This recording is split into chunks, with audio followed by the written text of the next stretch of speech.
अब तक तुम्हारा मुकाबला सिर्फ खुद से था, लेकिन अब मुकाबला उनसे है जिन्हें तुम जैसे ही जीतने की आदत है। उनसे जीतने के लिए कितनी मेहनत करनी है जान लो आकाश नेशनल टैलेंट हंट एग्जाम में, और आकाश स्कॉलरशिप के साथ जीत की ओर पहला कदम लो।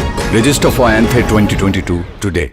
नमस्कार, मैं हूं प्रमोद और आप देखना शुरू कर चुके हैं दिसड़कनामा.com। इस वक्त मैं मौजूद हूं सिरसा में, और जैसा कि आप सब लोग जानते हैं कि हरियाणा में पंचायत चुनाव के बाद अब शहरी निकाय चुनाव की आहट भी शुरू हो गई है। और चूँकि अब दूसरे चरण के जो चुनाव हैं वो शहरी निकाय के वो पेंडिंग हैं, जिसमें से सिरसा की हम बात करें तो सिरसा में जो नगर परिषद के चेयरमैन हैं, क्योंकि पहली बार ये डायरेक्ट चुनाव हो रहा है चेयरमैन का, और अनुसूचित जाति के लिए ये पद है वो आरक्षित है। हमारे साथ इस वक्त हरियाणा लोकहित पार्टी के अनुसूचित जाति मोर्चा के महासचिव हैं हरमंदर सिंह बराड़, और इन्होंने हलोपा के जो नेता हैं गोविंद कांडा, उनको अपना आवेदन सौंपा है और कहा है कि हलोपा की टिकट पर उनको चुनाव लड़ने का मौका दिया जाए। हमारे साथ इस वक्त हरमंदर सिंह बराड़। सर, बहुत बहुत स्वागत आपका। प्रमोद जी नमस्कार। मैं इस बारे में आपको बताना चाहता हूं कि मैंने अपना आवेदन भाई गोविंद कांडा जी को सौंपा है। कहा है कि भी मैं आपके साथ मिलकर जनहित के कार्यों में मैं रुचि लेना चाहता हूं कि भी मैं पहले पंचायत डिपार्टमेंट में डिप्टी सुप्रिटेंडेंट के पद से रिटायरमेंट हुआ हूं। तो मैं जैसे ही रिटायर हुआ और मैं भाई गोविंद कांडा और गोपाल कांडा जी के पास गया, मैंने उनको कहा भाई साहब मैं आपके साथ अब जन सेवा करना चाहता हूं और मेरे को मौका दिया जाए तो जन सेवा का। वो कहने लगे चलो कोई बात नहीं है, हम आपकी सेवा ज़रूर लेंगे इस मामले में। तो उन्होंने मेरे को हरियाणा लोकहित पार्टी से मतलब भी वो बना दिया, महासचिव पद का पद मेरे को दिया। मैं वो पद बखूबी से निभाऊंगा। और सभी जानते हैं कि भाई गोपाल कांडा जी और गोविंद कांडा जी पूरे हरियाणा के नहीं, पूरे इंडिया के ही दानी सज्जन और दानवीर और समाज सेवी हैं। तो सभी लोग जानते हैं, और शहर को वो साफ़ सुथरा और स्वच्छ बनाना चाहते हैं। बहुत ही सुंदर भी हरियाणा में पहले नंबर का सिरसा बने। तो वो काफ़ी सालों से लगे हुए हैं। तो मैं भी उनके साथ इस कड़ी में जुड़ना चाहता हूं, तो मैंने इसलिए अपना आवेदन उनको दिया।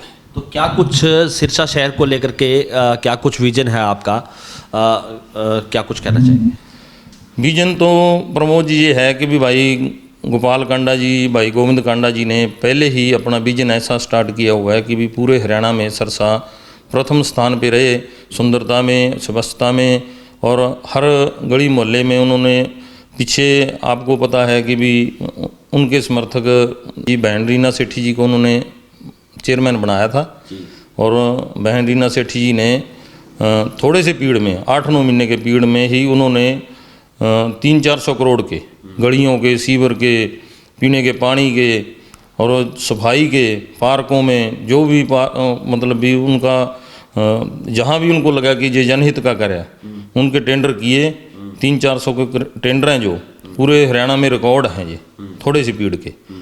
और इनकी जो मतलब भाई गोपाल कांडा जी की और गोविंद कांडा जी की अपनी छवि के मुताबिक वो इतना विकास चाहते हैं सिरसा का, सारा दिन समाज सेवा ही में लगे रहते हैं। राजनीति से उनको कोई लेना देना नहीं है। वो तो एक जन सेवा की भावना से अपना काम करते हैं। तो मैंने भी सोचा कि मैं इनके साथ रह के, अब नौकरी से रिटायर हुआ हूँ, तो इनके साथ रह के कोई सेवा करूँ, जन सेवा के लिए कोई टाइम दूँ अपनी ज़िंदगी का, जो भी मेरा टाइम बचा है।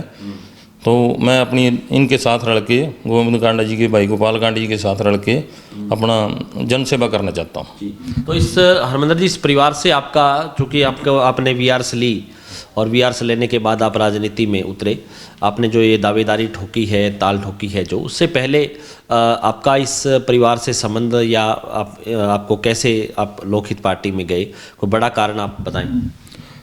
प्रमोद जी, मैं इनसे काफ़ी सालों से जुड़ा हूँ। सन 2001 में भाई गोविंद कांडा जी के साथ मेरे संपर्क हुए, फिर भाई गोपाल कांडा जी से मेरा संपर्क हुआ। तो मेरी इनसे सन 2001 से ही लगातार इनसे आना जाना है। दुख सुख में ये मेरे साथ आते हैं, मेरे घर आते हैं, मैं दुख सुख में इनके पास जाता हूँ। पहले तो मैं नौकरी में था, तो स्टेज वगैरह पे नहीं चढ़ सकते थे, नहीं कोई ऐसी गतिविधियों में हिस्सा ले सकते थे राजनीति वाली में। तो अब मेरा ये विचार बना है कि भी अब मैं समाज सेवा के साथ साथ इनके साथ हर स्टेज पे जाऊं, हर काम इनके साथ रल मिल के करूँ। जैसा मेरे को ये आदेश देंगे कि भाई साहब आपने ऐसे करना है, अगर मेरे को इन्होंने मौका दिया, मैं पूरी लगन के साथ इन जैसे ये आदेश देंगे, इनके आदेश के अनुसार मैं पूरा कार्य इनकी देख रेख में करूँगा। इनके आदेशों के मुताबिक ही शहर को सुंदर बनाने में, गलियों में, पार्कों में, नालियों में, सीवर के लिए जो भी पार्किंग का है मुद्दा बहुत बड़ा है शहर का, जल भराव के लिए इन्होंने पहले ही इतना बड़ा प्रोजेक्ट स्टार्ट कर रखा है कि पूरे शहर का जल भराव नाली में गिरा जाए, पानी पाइपलाइन डाली हुई है। सीवर के लिए भी इन्होंने बहुत कार्य किए हैं। गलियों नालियों को तो मैंने बता ही दिया आपको कि बैंडरीना सेठी जी ने मतलब काफ़ी टेंडर करवाए हैं, तो इनकी देख रेख में हुआ है, जो कुछ भी हुआ है इनकी देख रेख में हुआ है। तो मैं यही आपसे कहना चाहता हूँ कि भी इनकी जो सोच है दोनों भाइयों की, इतनी बढ़िया सोच है कि भी जन सेवा ऐसी की जाए कि भी लोगों का भला हो। तो मैं भी ऐसी जन सेवा में इनके साथ जुड़ना चाहता हूँ। तो अगर मेरे को मौका देते हैं भाई साहब, बहुत बहुत इनका धन्यवाद रहेगा और मैं इनका आभारी रहूँगा। आगे इनके जैसे भी आदेश होंगे मैं इनकी पालना करूँगा। धन्यवाद। तो ये थे हमारे साथ हरमंदर सिंह बराड़। लगातार हमारे साथ बने रहिए और इस वीडियो को ज़्यादा से ज़्यादा शेयर जरूर कर दीजिए, क्योंकि शहरी निकाय चुनाव को लेकर के आहट शुरू हो गई है। पंचायत चुनाव भी संपन्न हो गए हैं और चूँकि ये कह सकते हैं कि सिरसा और जो कालांवाली है वहाँ पे चुनाव होने हैं। सिरसा ज़िले में 2 ही जगहों पे जो चुनाव है वो बाकी हैं। इससे पहले चाहे ऐलनाबाद की बात करें, चाहे डबवाली की बात करें, चाहे रानिया की बात करें, पहले चुनाव प्रथम चरण में हो चुके हैं। तो अब सिरसा में चुनाव होने हैं और ये पद है वो आरक्षित है अनुसूचित जाति के लिए, और इसी को लेकर के हरमंदर सिंह बराड़ ने अपनी दावेदारी ठोकी है। तो ज़्यादा से ज़्यादा इस वीडियो को शेयर जरूर कर दीजिए ताकि तमाम लोगों तक जानकारी पहुँचे। बहुत बहुत शुक्रिया।